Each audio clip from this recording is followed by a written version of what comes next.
Screen पे एक article देख रहे हैं। कौन है ये प्राणी? ये है फॉर्मर नेशनल सिक्योरिटी एडवाइजर। कहाँ के? पाकिस्तान। और इन्होंने पाकिस्तान को एक वार्निंग दी है, जिस वार्निंग में ये कहा है कि भारत एक बार फिर से दाग सकता है। आखिरकार ऐसा क्या चल रहा है पाकिस्तान में? और पाकिस्तान ने हड़बड़ी में अब तुर्की को कराची में कौन सा ऑफर दिया है? और इन सब के बीच में तुर्की के सामने भारत और इजराइल दोनों ने दो तरह से अलग अलग कैसे मुसीबत खड़ी कर दी है। जानेंगे जियोपॉलिटिक्स में क्या कुछ चल रहा है। हमेशा की तरह जानने को मिलेगा बहुत कुछ। आइए जानते हैं इन खबरों को विस्तार से। एक बड़ी पुरानी कहावत है, कहते हैं अधिक सयानो जाए ठगानो। ऐसा ही कुछ क्या अर्दोगन के साथ है। अर्दोगन के घर में इस वक्त कई सारी समस्याएं हैं। लीरा जो इनकी करेंसी है वो बहुत पीड़ा दे रही है, लेकिन अर्दोगन अपनी सत्ता बनाए रखने के लिए जहां जद्दोजहद कर रहे हैं, विपक्षी पार्टियों के बार बार प्रदर्शन हो रहे हैं नकेल कसने के लिए, ये अपने तिकड़म भिड़ा रहे हैं, तो वहीं दूसरी तरफ ये दूसरे के फटे में टांग अड़ाने से भी हिचकिचाते नहीं हैं। और इसका एग्जाम्पल देखिए, बांग्लादेश के वायुसेना के चीफ पहुंचे थे जब तुर्की, तो यहाँ जाहिर तौर पर डिफेंस की बात हुई होगी, लेकिन इसके बाद ये भी देखने को मिल रहा है कि दोनों के विदेश मंत्री भी पहुंचे हैं। भारत के बगल में है बांग्लादेश, और बांग्लादेश में इतनी सक्रियता तुर्की की, ये भारत के लिए अच्छी बात नहीं है। सिर्फ इतना ही नहीं, बल्कि अब तो एक और चीज निकलकर सामने आई है, जिसमें ये देखने को मिल रहा है कि मुनीर बुरी तरीके से हड़बड़ाए हुए हैं। और हड़बड़ाए हुए मुनीर अमेरिका के पास पहुंचे तो जरूर पश्चिमी पोर्ट के लिए। पश्चिमी पोर्ट के लिए ये कहा जा रहा है कि पाकिस्तान ने जो ऑफर दिया है उसमें अमेरिका को $1.5 अरब खर्च करने को कहा है कि भैया यहाँ निवेश करो, इसको ठीक ठाक बनाओ।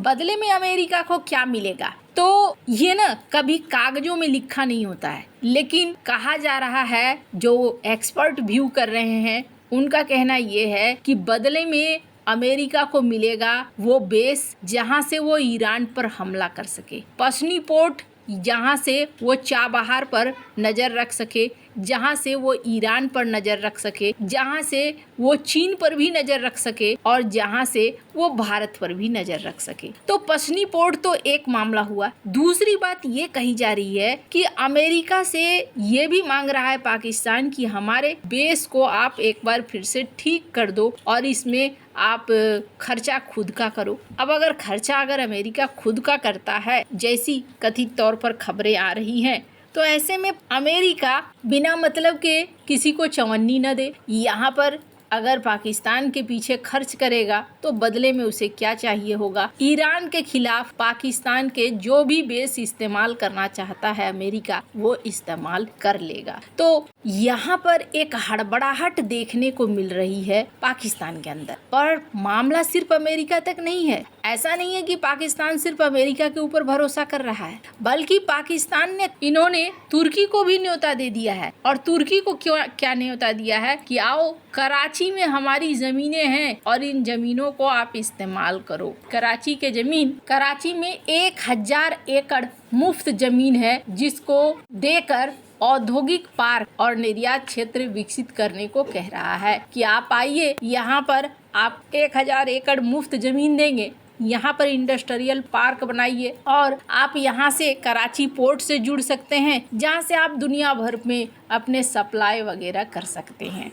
अब ये क्यों? तुर्की को क्यों? दो चीज। पहली बात, तुर्की से पाकिस्तान को मदद चाहिए। जिस तरीके से ऑपरेशन सिंदूर के समय 300 से 400 तुर्की के ड्रोन यहाँ पर इस्तेमाल किए गए थे और भारत के कई जगहों पर निशाना बनाने के लिए तुर्की के ड्रोन भेजे गए। हालांकि ये अलग बात है कि भारत ने तुर्की के ड्रोन को जिस तरीके से मार गिराया,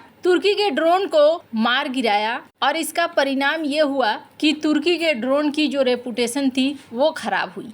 लेकिन यहाँ तुर्की को जमीन देने का मतलब ये है कि पाकिस्तान एक और गारंटर चाहता है कि भैया तुम भी हमें बचाना अगर भारत कुछ ऐसा एक्शन ले तो। अभी हाल फिलहाल में देखने को भी मिला है कि भारत के बड़े बड़े अधिकारियों ने सेना प्रमुख, वायुसेना प्रमुख, इसके बाद रक्षा मंत्री, ऐसे लोगों ने पाकिस्तान को सीधी सीधी चेतावनियां दी है। और इस चेतावनी के बाद ना पाकिस्तान के अंदर भी एक बड़ी हलचल मची हुई है। स्क्रीन पर जिन्हें आप देख रहे हैं ये पूर्व एनएसए हैं और इन्होंने चेतावनी दी है कि भारत एक बार फिर से मिसाइल दाग सकता है। हालांकि ऐसा हो या न हो, पर भारत ने शिकंजा कसना जरूर शुरू कर दिया है, खास करके तुर्की के ऊपर। और ये कसना इसलिए भी जरूरी है कि तुर्की भविष्य में किसी तरह का कोई बखेड़ा खड़ा करने की कोशिश अगर करे तो भारत के पास ऑप्शन रहे। अचानक से ऑप्शन कभी भी नहीं मिलता है, हमेशा ऑप्शन के लिए शुरू से तैयारियां करनी पड़ती है। अभी भारत ने कई बार, स्क्रीन पर एक मैप देख रहे हैं आप, इस मैप में आपको देखने को मिलेगा कि भारत ने खास करके तुर्की के पास अपने वॉरशिप भेजे हैं और ये वॉरशिप पहली बार ग्रीस में पहुंचे। ये त्रिखंड 13 सितंबर को, फिर आईएनएस त्रिखंड साइप्रस पहुंचा 21 सितंबर को और फिर आईएनएस त्रिखंड पहुंचा इजिप्ट। यहाँ पर भारत ने अपने युद्धपोत भेजे। 1 सितंबर को भारत का आईएनएस त्रिखंड पहुंचता है इजिप्ट और उसके बाद 13 सितंबर को पहुंचता है ग्रीस और उसके बाद जिसे कहते हैं तुर्की का कश्मीर, साइप्रस, यहाँ पर पहुंचता है। तुर्की बौखलाए नहीं तो क्या करे। तुर्की जिस तरीके से भारत के आसपास आने की कोशिश कर रहा है वैसा ही भारत भी कर रहा है, लेकिन अब इसमें तड़का तब लग गया है जब इजराइल ने भी तुर्की को अब परेशान करना शुरू कर दिया है। वैसे तो कतर पर हमला हुआ था तब तुर्की बहुत ही ज्यादा डरा हुआ था कि अगला इजराइल का निशाना उसके ऊपर होगा, पर अभी के सीन में अर्दोगन अमेरिका के सामने दबाव में आते हुए भी दिख रहे हैं। स्क्रीन पर एक आर्टिकल देखिए, ग्रीस का जहाज तुर्की से तेल लेकर निकलता है और इजराइल को देता है, ये खबरें आ रही हैं। पर इस बीच इजराइल ने मांग रखी है कि कतर और तुर्की दोनों ही से हमास का सफाया होना चाहिए, मतलब हमास यहाँ पर जगह छोड़ दे। अब हमास के लिए इनके पास जगह नहीं होनी चाहिए। तुर्की अभी उस फ्लोटिला को संभाल रहा है जो इजराइल के लिए निकले थे, लेकिन इजराइल ने लौटा दिया बीच रास्ते से ही। जिसके बाद ये जो देख रहे हैं तस्वीरें, ये ग्रेटा हैं जो कि उतरी हैं तुर्की में और तुर्की इन्हें वापस अपने घर भेज रहा है। क्या हमास को तुर्की हटाएगा अपने यहाँ से? ये एक बहुत बड़ा सवाल बनता है। हमास को ये आतंकवादी संगठन नहीं मानते हैं और यहीं से शुरू होता है इजराइल और तुर्की का टेंशन। तुर्की और इजराइल का टेंशन सीरिया में तो है ही, हमास भी एक बड़ा कारण बन रहा है। वैसे आपको क्या लगता है इन सब मामले में, आपकी क्या राय है? कमेंट कर जरूर बताएं। जल्द मिलते हैं अगले वीडियो में नई खबर के साथ।